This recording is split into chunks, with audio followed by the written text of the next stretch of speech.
Sometimes when I talk about defending the Nigerian banks in this race of disruption that's currently happening, it makes me sound like I'm supporting the Nigerian traditional banks at the expense of startups, like I'm anti-disruptors. But that's not true. I believe innovation will win. I believe listening to customers will win. I believe disruption will win. But the real question is, who will win? And who should win? Should it just be disruptors? Should banks be part of the race? Or are they too far behind to matter? In today's episode of The Power of Innovation, we are talking about disruption, not from a textbook angle, but from real-world, boots on the ground perspective. Because if you're a solo founder, an innovator, or someone with a big idea, you will want to pay close attention. I want to make it clear.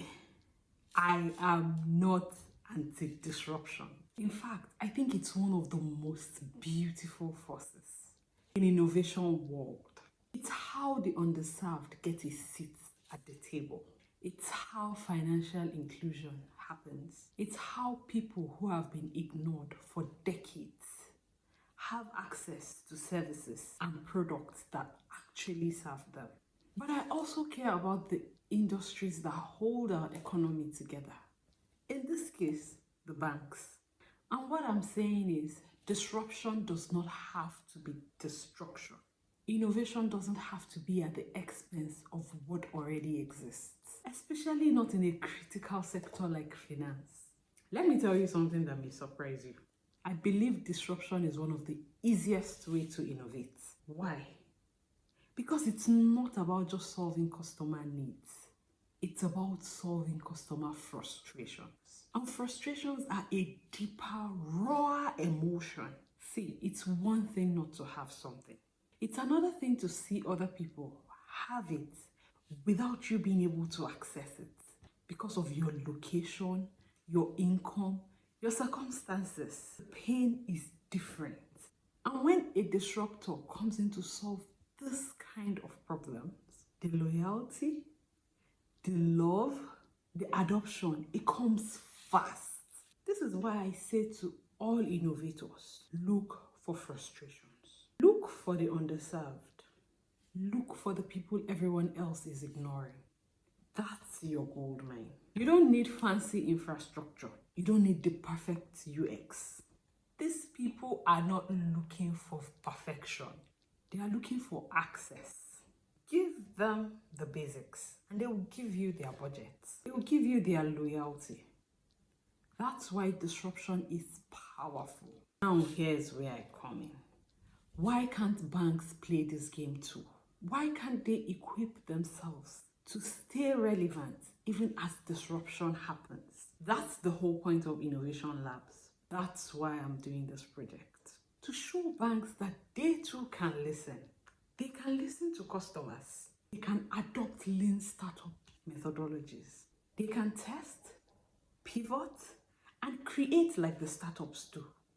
They just need the right tools, the right mindset, and the right people. If disruption is already happening, like we know it is already happening, the banks have two choices. Watch and fade, or learn and evolve. So if you're a founder, a startup builder, a solo innovator, please know I'm with you. I believe in what you're doing. I want you to win. And if you are looking for an easy way, disruption is that way. Find a sector where people are frustrated. When I mean frustration, I mean they have a need. They see other people having that need met. Yet, because of their circumstances, their income, their location, they can't have access to that solution. That is true frustration. And this might be because incumbents are too slow to meet their needs or too expensive for these people. Or the incumbents are not just paying any attention to them. And like many of them say, they are not our customers and offer a simple solution to a deep frustration. That's how you innovate without wasting money. That's how you create something people truly care about. And that's how you win.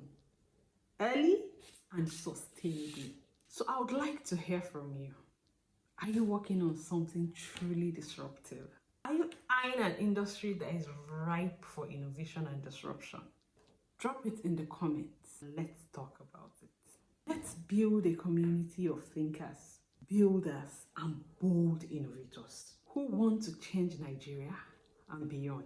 And stay tuned because next I will be doing a case study on platform innovation in an industry that you will not expect. This would probably change the way you think about building for scale. Remember, innovation will win. Listening to customers will win. Solving genuine frustrations will win. The one question is, who would be bold enough to do it?